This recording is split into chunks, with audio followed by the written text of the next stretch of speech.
grandes e maravilhosas promessas,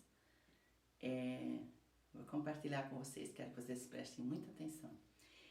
Meus queridos, a nossa vida, nós temos muitas mazelas na nossa vida, não é mesmo?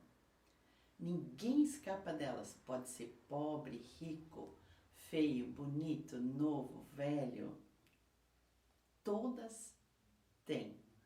Ninguém escapa. O que são essas mazelas da vida? O dicionário diz que mazela é aquilo que aflige, aquilo que desgosta, aquilo que causa dor, aquilo que fere, aquilo que mancha, aquilo que molesta. Ou seja, e dessas coisas nós temos quase todo dia, não é mesmo? Nós não podemos negar que a vida é cheia delas, né? Agora, se você não tem as promessas de Deus na sua vida, você vai ficar por conta delas, dessas mazelas. E elas vão dominar a sua vida. E elas com certeza vão derrotar você. Mas se você tem as promessas de Deus, e tem por quê? Porque você creu nelas. Você possui as promessas quando você crê nelas. A partir do momento que você creu numa promessa que Deus deu, aquela promessa é sua. Aquilo se torna uma realidade na sua vida. A fé colocando a vida na palavra de Deus, lembram? Então, se você tem as promessas porque você creu nelas, então você terá o senhorio sobre essas mazelas. Você administrará essas mazelas com a palavra de Deus. Você virá contra elas com a palavra de Deus. E eu quero ver com vocês algumas dessas mazelas que nós todos temos. Vamos falar de aflição. O que é uma aflição? É um sentimento causado por algum desgosto, uma tristeza causada por alguma dificuldade. Ai, quantas vezes eu escuto as pessoas dizerem, eu tô tão aflita. E quantas vezes eu mesma falei, eu tô tão aflita. Mas aí, se você tem as promessas de Deus, você imediatamente se volta para essas promessas. Então, por exemplo, Salmo 34:19, o que diz? A Bíblia diz assim, muitas são as aflições do justo, mas o Senhor de todas o livra. Ou seja, a própria Bíblia diz que sim, as aflições vão vir. Porque aqui diz, muitas são as aflições do justo, mas o Senhor de todas o livra. Então eu sei que quando eu estou aflita, eu já louvo a Deus e digo, Deus, obrigada, porque eu sei que essa aflição vai passar. Senhor, tira essa aflição da minha vida, porque essa é a tua promessa. No Salmo 107, 28 e 29, a Bíblia diz, então, na sua angústia, na sua aflição, clamaram ao Senhor e Ele os livrou das suas tribulações. Fez cessar a tormenta e as ondas se acalmaram.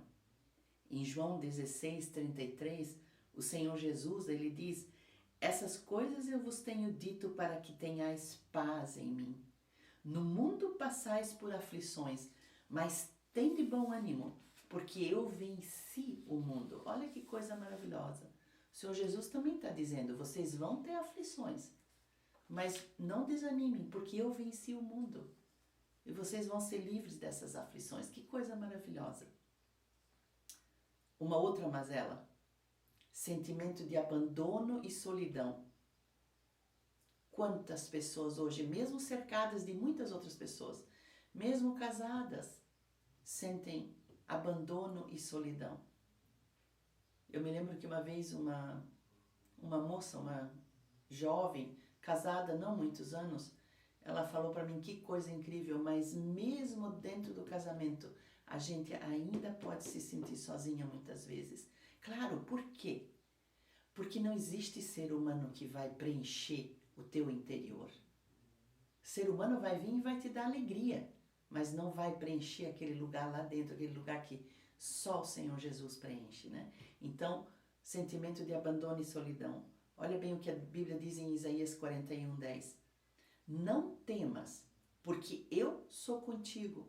Não te assombres, porque eu sou o teu Deus.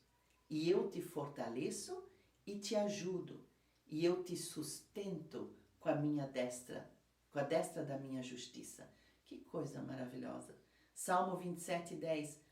Porque se meu pai e minha mãe me abandonarem, o Senhor me acolherá. Que coisa linda! O abandono maior é abandono de pai e de mãe, não é mesmo? Às vezes não precisa nem estar abandonado fisicamente. Às vezes dentro do próprio lar você se sente abandonado pelo seu pai e pela sua mãe. Mas olha que coisa mais linda. Porque se o meu pai e a minha mãe me abandonarem, o Senhor me acolherá. Uma terceira mazela. Medo de assaltos e roubos. Todos temos, não é mesmo? Todos temos. Porque é corrente ali. Nós estamos o tempo todo cuidando. Não é mesmo? Fechando bem as nossas casas, olhando sempre ao redor, não é mesmo? Agora olha que coisa linda, Salmo 34:7. O anjo do Senhor acampa-se ao redor dos que o temem e os livra. Que coisa maravilhosa. Olha só, às vezes quando vem um medo que quer assaltar o coração ou quer assaltar a mente, você imediatamente vem contra esse medo com a palavra de Deus. Não, o anjo do Senhor está acampado aqui. O anjo do Senhor está ao meu redor e está me guardando. O anjo do Senhor acampa-se ao redor dos que o temem e os livra. Salmo 91, 10 e 11.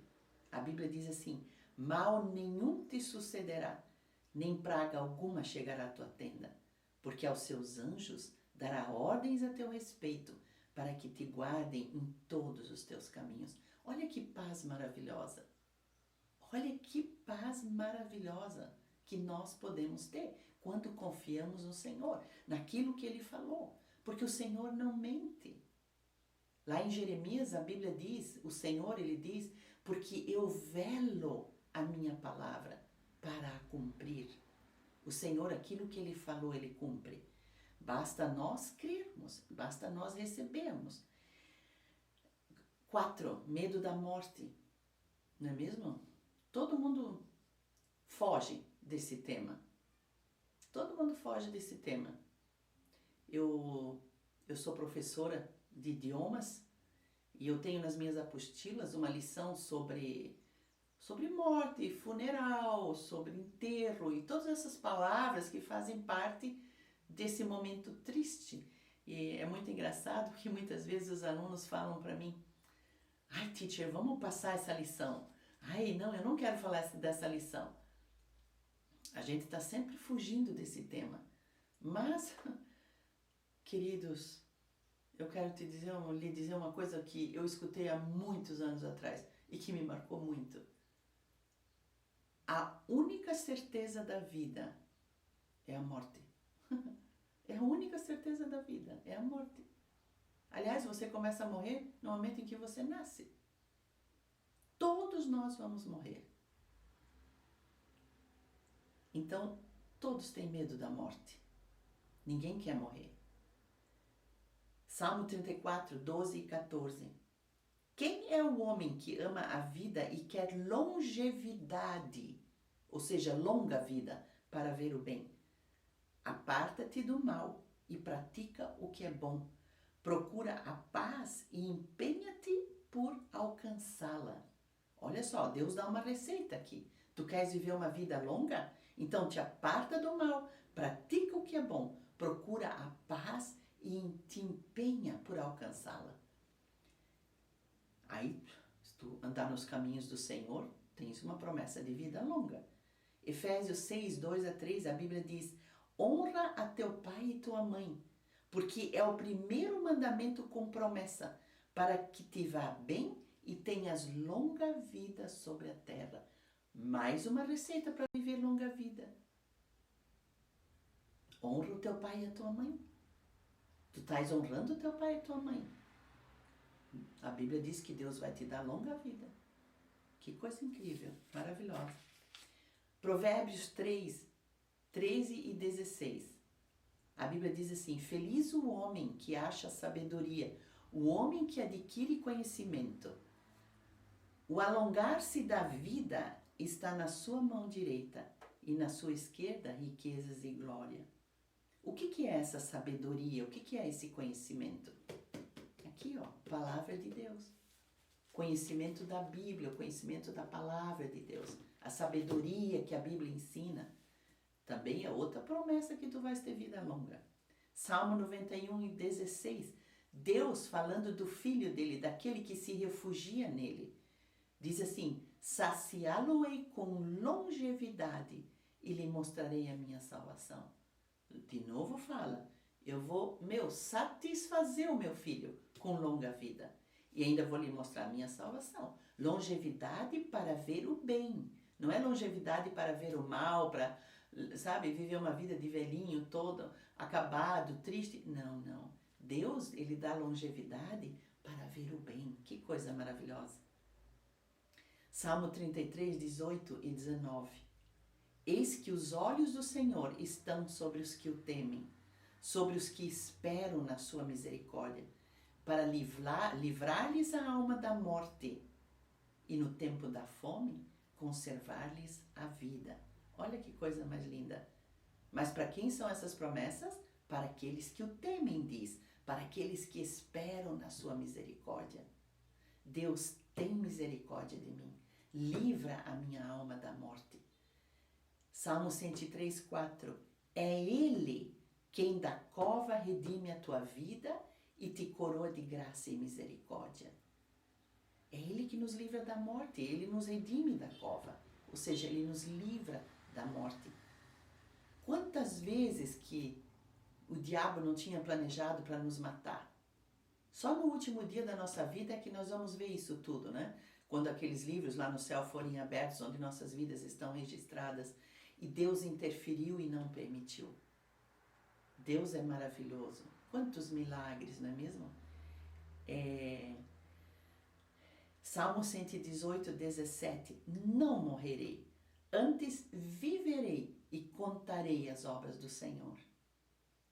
Sabe quando vem aquelas coisas, uma dor de cabeça diferente. Ai, será que eu tenho câncer? Ai, será que é um tumor? Ai, eu acho que eu vou morrer. Não, você não deve dizer isso.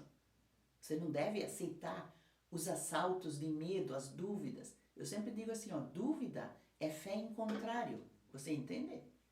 É fé em contrário, ou seja, a dúvida atrai o mal. Se o diabo joga um pensamento na sua mente e você aceita esse pensamento, ele vai vir e vai fazer aquele pensamento uma verdade. Porém, se você vem contra esse pensamento com a palavra de Deus, o Espírito Santo vem e faz essa palavra ser verdade na sua vida. É um mistério da fé, um mistério muito grande para viver em vitória. Então, não morrerei, antes viverei e contarei as obras do Senhor. 5. Medo do futuro. Com um mundo tão incerto, com um mundo caótico que nós estamos, quem não tem medo do futuro, não é mesmo? Eu vou dizer quem não tem medo do futuro. Quem não tem medo do futuro são aqueles que podem descansar nas promessas de Deus. Salmo 34:10. Os leõezinhos sofrem necessidade e passam fome, porém aos que buscam o Senhor, nenhum bem lhes faltará. Salmo 37:25. Eu fui moço e já agora sou velho, porém jamais vi o justo desamparado, nem a sua descendência a mendigar o pão. Que coisa maravilhosa! Você pode ter certeza, se você espera no Senhor, se você descansa no seu Deus, se você crê nas promessas que Ele falou, se você sabe que Deus não pode mentir, que Ele vai cumprir, você pode saber que você nunca vai passar fome, você nunca vai passar necessidade, porque o Senhor sempre vai vir ao teu encontro. Salmo 34:9. Temei ao Senhor, vós, os seus santos, pois nada falta aos que o temem. Olha que coisa maravilhosa.